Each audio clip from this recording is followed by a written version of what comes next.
flat-minded at a good price. But not to worry about us, we've already been caught. have you seen any Delicate sauce. Delicious. And can you answer our question?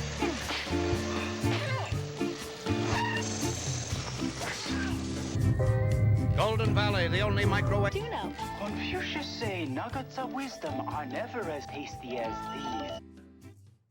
In my younger days, I used to love to go to the movies, of course, and a great Western still is.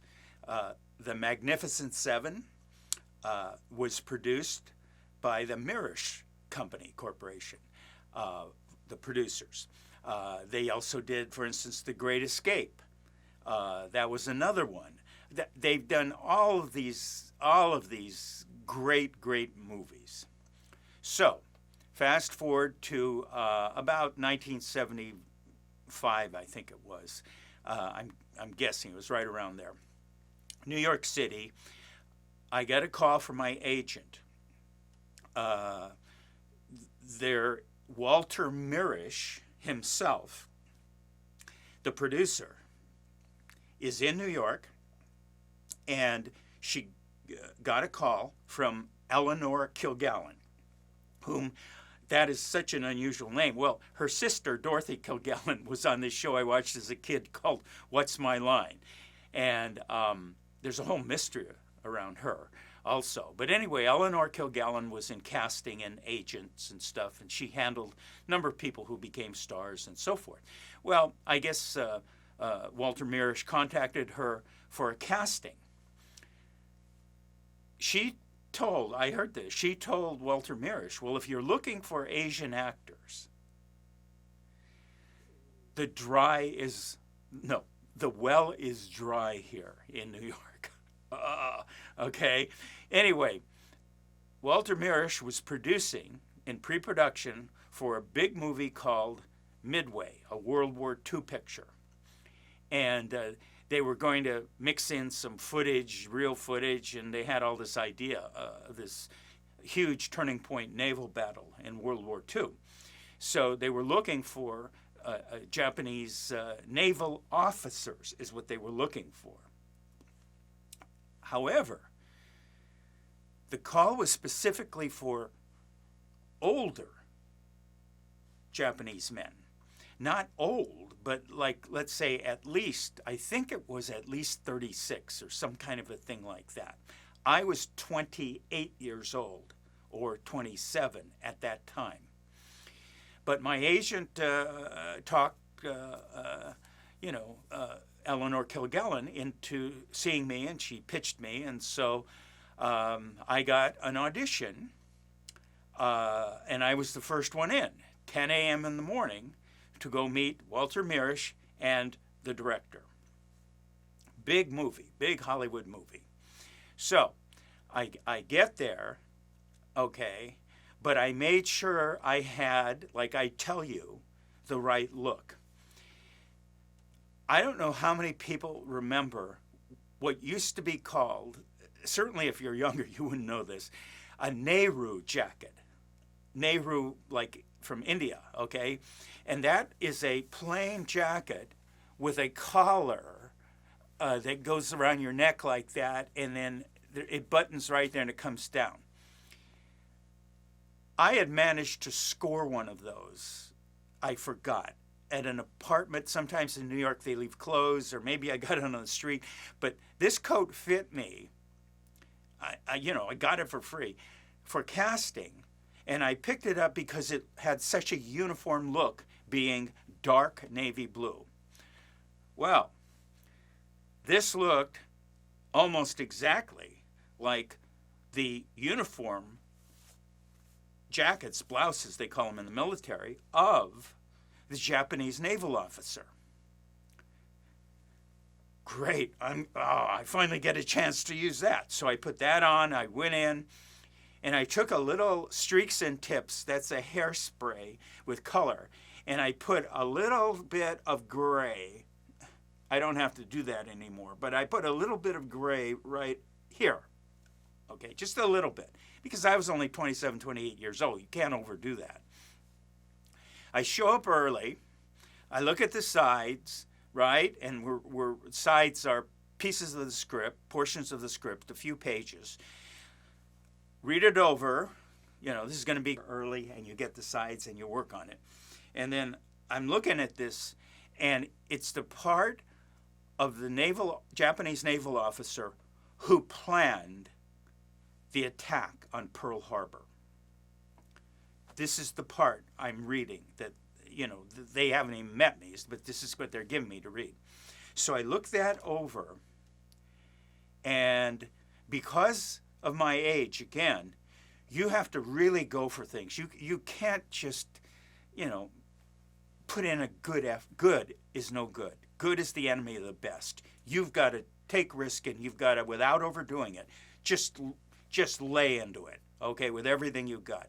Throw your best punch first, and then go from there. All right. So now at times, it's time for me to get called. We're in Eleanor Kilgallen's office. Beautiful office. I remember it was this dark wood, if I remember right. But anyway, she called me in. I go into the room, and behind a desk, I didn't know him, but clearly that's the producer, was Walter Mirisch. Next to him, seated, just to his, you know, right, okay, like at the side of the desk, was the director. So what do?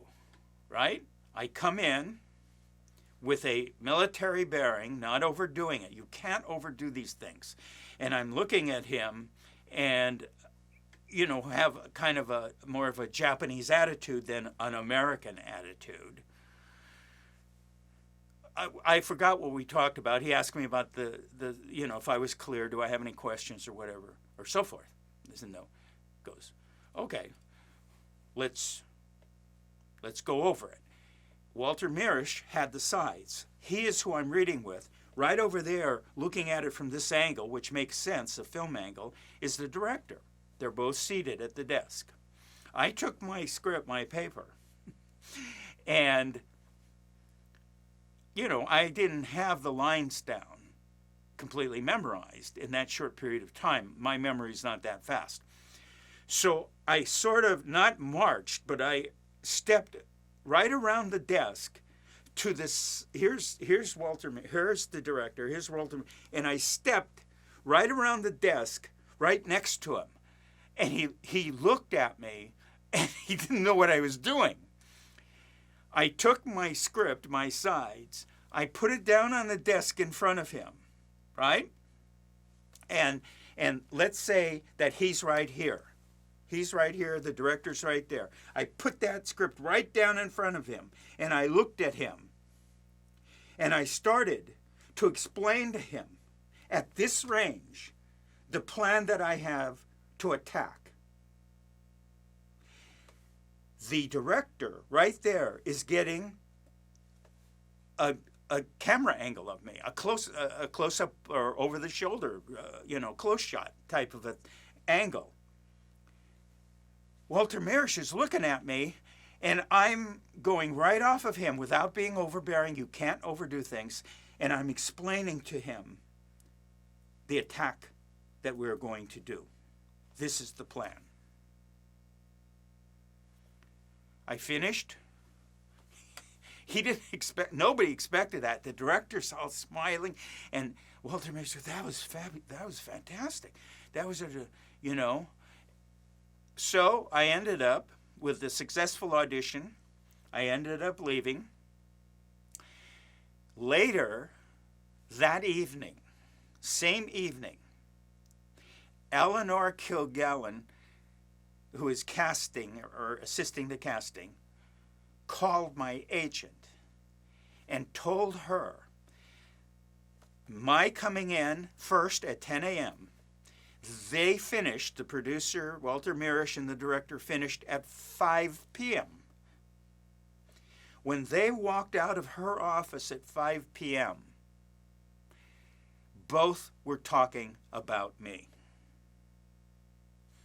I can't tell you what they said, but both were talking about me at the end of the day. So we felt really good about this. Eleanor Kilgallen was very happy because she said, you know, I told him the well was dry, but this is great. Okay. Now we go forward. Guess what? More problems? More glitches? Yeah, sure enough. All right. Here's another life's glitches story. It's very successful, like I've told you. Audition for Midway for Walter Mirisch and the director for the movie upcoming Midway, big budget, you know, World War II picture they're doing out of Hollywood. I'm in New York. They're in Hollywood, in LA. There was a delay in the picture. I don't know what it was, but if I remember correctly, it had a lot to do with some footage that they were planning to use from World War II in this movie. Okay, I'm not sure, but there was a big delay. It could have been a million things.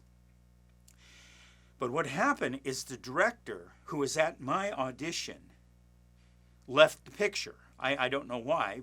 I don't mean left. I mean, they changed directors for whatever reason. Okay, that doesn't have to be a bad thing. If there's a delay, he may have had, you know, another commitment. I'm just saying things change, things happen. Now, another director's brought on that never auditioned me. I'm in New York, they're in LA. When I auditioned, I filled out a casting card or casting sheet. I think it was a card, but anyway, casting sheet, which you do a lot of times in casting, your name and how do we get a hold of you and who's your agent or whatever, blah, blah, right? And sometimes there's what's called sizes. What size jacket you wear, or what size shoes you wear, things like that for wardrobe. Actually, sometimes in lower budget things that can make a difference, but anyway. There is a thing there and it says age. I put my real age. Don't ever do that unless they demand it. They don't want an age range of I'm, 21 to 85, okay? Or I've seen people do that, okay? Don't do that. And on the other hand, you can't really lie about it. So you just sort of like either scribble over it or leave it blank or whatever. I made the foolish mistake of putting my real age there, which at that time I believe was 27 or 28. In this whole process, and me being clearly one of the ones they want to use in the movie from my audition in New York last year, or whatever it was, the year before, who knows, it was a while. They must have looked at that, and I never heard back from them. Now, you could say, well, yeah, maybe they just didn't want to use you. I'm telling you, and going on record, that I can't tell you exactly, but that's not what happened. Me going through this and my agent going through this, what about and what about. The casting people could have changed. Eleanor Kilgallen wasn't the casting director for this Hollywood movie, okay? 3,000 miles away, there was some things like me that got lost in the shuffle, and I'm most positive it was the fact that I wrote my real age on the casting sheet.